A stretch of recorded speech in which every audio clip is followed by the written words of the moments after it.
Today, we're going to be talking about how to rewire your brain. We're going to be talking about something called neuroplasticity. Now, just so you have an idea, I'm completely obsessed with the brain.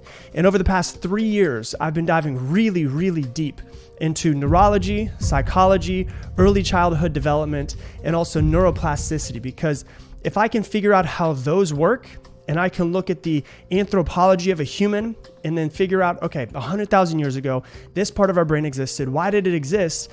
Versus, okay, there's successful people, there's unsuccessful people, there's people that take action and don't take action. How can I marry the two of those and understand what makes somebody do what they're going to do so they can be successful or not be successful? And that's basically what I've been obsessed with over the past, I've really been obsessed with it for the past 3 years, but for the past 5 years, I've really been diving into it.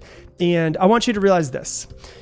We've all heard the phrase, you can't teach an old dog new tricks. I am going to prove to you today why that is completely false, because you can change your brain, you can change yourself at any moment in time. And we're going to talk deeply about neuroplasticity, which is the science of changing your brain right now on this episode, because your brain has over 100 billion neurons. 100 billion neurons, and what is used becomes stronger, and what is not used becomes weaker. So this is very important to know. It's the difference between talent versus skill. If you like sports, like I love sports, and all of the time you see someone that's like this incredibly talented, highly touted, incredible basketball player, and then they come into the NBA, they get drafted really high, and they end up being a big dud. And the reason why is because they had a lot of talent, which is kind of like what they were born with, or they just had some extra, talent that they had. But because of the fact that they didn't build up the skills that they really needed to improve, they ended up being a dud. On the flip side of that, there's people that are in the NBA that were not drafted, they weren't good, but just over and over and over again through skill. And the difference between talent versus skill is talent what you're given, skill is what you build. But through over and over and over again at working on themselves and working on their movements and the connection between body and brain and hardwiring the neurons in their brain to be able to shoot and to be able to move a certain way, there's people that come out of nowhere that weren't supposed to be good, and they've developed the skills. They've developed the skills. And if you're not working on changing yourself and changing your brain and changing your actions and changing your thoughts every single day, then what you're really doing is you're just leaning back on your talent. But your life can change at any time if you want to become more skilled. Your brain's constantly changing if you're changing. The question is, are you changing it for the positive? I'm going to show you why in just a minute that you might have accidentally over the course of your life hardwired yourself to be negative. You might have accidentally over the course of your life hardwired yourself to be lazy, hardwired yourself to procrastinate, hardwired yourself to be afraid and not take action. And that can change at any moment, but you have to be willing to step up and say, I'm ready to change my life. Because if you're not, then nothing's going to change. So your brain will reorganize itself. You can change the way that you think. And so I want you to think about this real quick. Right now in this current moment, okay? If you look back at the last 10 or 15 years of your life, would you say that you're more of a negative person or a positive person? Would you say you're positive most of the day? Or would you say there's an underlying bit of negativity? What I mean is like anxiety, stress, worry. Is there an underlying just a little tinge of just negativity, worry, anxiety, frustration, agitation that's just bubbling under the surface a little bit? It might not be an explosion, but what do you think? Of anxiety and worry and frustration, it's like a well-worn path. If you've gone down it over and over and over and over and over again, then it's just really easy for your brain to just go down that path. Now, why does your brain want to go down that path? Because the most energy-consuming organ in your entire body is your brain. There is no other organ in your body that consumes more energy. And that's why Harvard did a study and found out that 48% of what a human does is actually autopilot. Which means that 48% of what you do is you just going through the motions. So the brain consumes a ton of energy. What's crazy is we're not very self-aware of all of the things that we do on autopilot. Somebody can say something and boom, it's called a reflexive thought or reflexive movement. We immediately just react and get pissed off or agitated or feel a certain way. Now let's talk about the 3 different ways to change your brain right now. First way is chemical.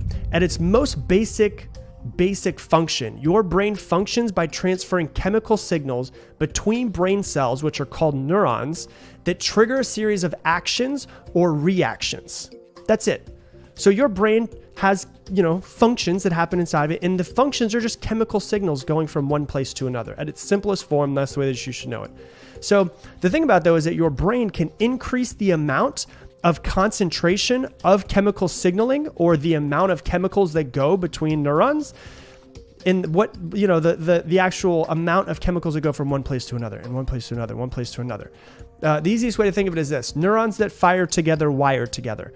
If you just continue to think the same thoughts over and over and over and over again, you're actually wiring that into your brain. Now, chemical is basically what it does is it improves your short-term memory. It improves your short-term memory. Now, you have to realize this. I don't know if you've ever done this before. If you've ever sat down and tried to, learn an instrument or learn a sport, and you take a few hours and you start learning and you see massive amounts of improvement in a really short period of time. What happens is that your brain goes, new thing, new thing, new thing. We need more chemicals to start to pay attention to this new thing because it's a challenge for us. And so you can improve and improve and improve. And after 2 hours, you're like, man, you're not incredible. You're not like the best guitar player ever, the best basketball player ever after those 2 hours, but you can see improvement because your brain has sent more chemicals to the neurons in your brain to start to get better and improve at that thing. But what happens though, you ever do this and you wake up tomorrow and you try to play that scale that you played on the guitar, or scale that you played on the piano, or shoot those shots, and it feels like you're like, why is I felt like there was so much improvement yesterday. There's almost no improvement right now. Why is that? Because you only changed the chemical structure of your brain for a short amount of time. You didn't change your brain. You changed the chemical structure of your brain for just those moments, which means it's good for short term. Now, if you do something over and over and over and over again, and you continue to keep learning and learning and learning and keep sending chemicals and chemicals and chemicals through thoughts, what happens is your brain starts to change in the second way, which is the actual structure of your brain. You change the structure of your brain because the neurons that fire together wire together. And during the learning process, you can actually change the connections between different neurons in your brain. So you can create brand new connections that were never even there. People who are blind and read Braille have larger hand sensory areas in their brain. They weren't born with larger hand sensory areas in their brain. What happens is because of the fact they use their hands so much and the senses matter so much more than, for instance, me, somebody who doesn't read Braille, the brain actually, the hand sensory area actually grows in their brain. That's what's crazy. Now, your brain doesn't grow in size. What happens is a part of the brain will grow, which means a part of the brain will shrink. So you're actually hardwiring in something in there and kind of rewiring or, making the actual neurons smaller in another part of your brain. Another example is this. I'm right-handed. So your dominant hand motor region is larger in the part of your brain. If you're right-handed, it's that part of your brain. If you're left-handed, it's that part of your brain. So depending on if you're right-handed or left-handed, your dominant hand motor region is larger depending on what hand you use to write.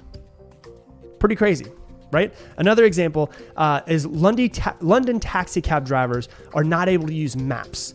They actually have to memorize every single street before they can start driving taxi cabs. And they have to memorize the entire map of London. And they have done studies on the brains of them, and they weren't born this way, but because of the fact they have to sit there and memorize it, they have larger spatial regions in their brain that are used for mapping. So literally by sitting there and learning and learning and learning and over and over and over, the chemicals go and the chemicals go and the chemicals go and the chemicals grow. And what happens is the structure of the brain actually changes.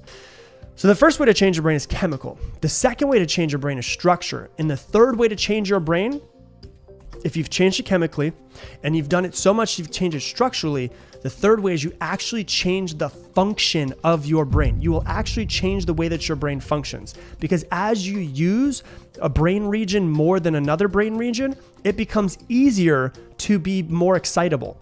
And so what happens is without going too deep into it, is there's stuff called myelin that's built on the outside of a brain. And the easiest way to think of it is if you go up to a cord that's inside of a wall, right? Cords plugged into a wall. On the outside of it, there's just rubber. That's what it is. And on the inside of it is usually a copper wire. The copper wire is actually where the electrical signals are sent through. Why do you have the rubber on the outside? Because it actually allows the chemical signal, actually allows the copper signal, the electrical signal, to transfer with less energy and move faster. The same way that if you think of the actual brain itself as you have the neuron, and then on the outside of the neuron, you have something called myelin that builds. The more that you do something over and over and over again, the more myelin that builds so that your brain can actually send an electrical signal from one place to another even easier. When learning, you have to realize this. There's no drug that you can take for neuroplasticity. There's none. The only way that you could change it is that there's nothing more effective than practice. Doing it over, doing it over, doing it over. You have to put in the work. Your life will not change. Your brain will not change unless you step up to the plate and actually change yourself. There's no drug you could take for neuroplasticity. There's no secret sauce. There's no shortcuts. It's the work. You have to put in the work. And that's why if you see someone, you're like, God, they're positive all the time. It's because they've been positive and they've actually hardwired positivity into their brain. Or you're like, man, that person just takes action and they never second guess themselves. It's because they've hardwired that taking action and not second guessing themselves. And it's available to anybody. That's the beautiful thing about it though. So here's the thing though.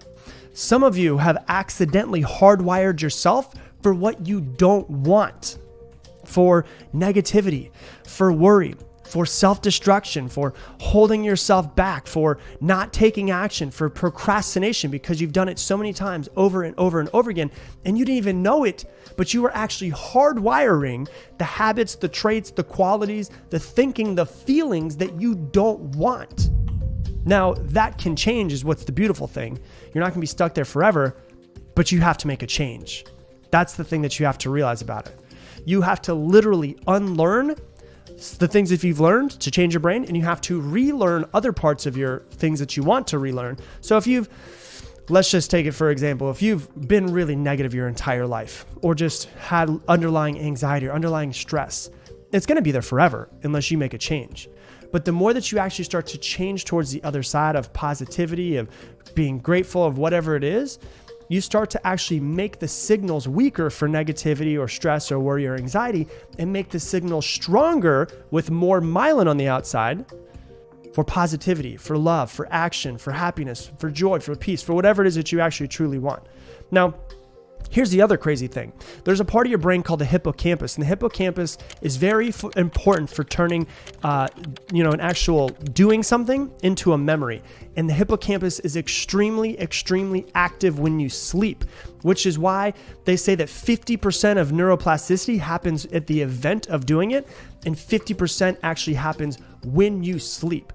So when you're actually doing the thing itself, whatever it is that you're doing over and over and over again, you're doing what they call triggering. You're triggering the change in your brain, but it's not actually changing your brain. You're triggering the change in your brain.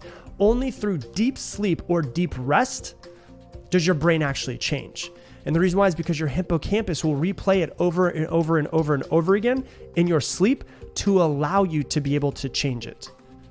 But just know this, as much as it's important to do the things, it's also really, really important to have deep rest so that your brain can recover and grow in those moments. Just like when you work out, the most important part is working out and your diet and all of that, but you've got to get the sleep because your body has to recover because that's when it actually grows. So understand this. This is why it's so important. Your brain makes your thoughts.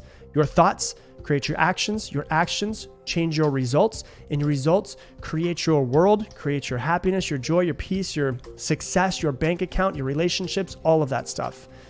So the way to change your brain, the way to change your world is to change your brain. So what are the two things that matter most? Number one, the thing that's crazy about this is it shows you that who you are now doesn't have to be who you will always be.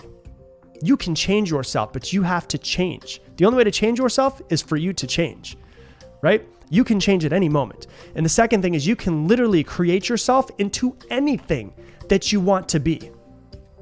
That's mind-blowing. You could create yourself into anything that you want to be. So realize, do it over and over and over again. So you can change the chemical structure of your brain, you can change the actual structure of your brain, and you can change the function of your brain.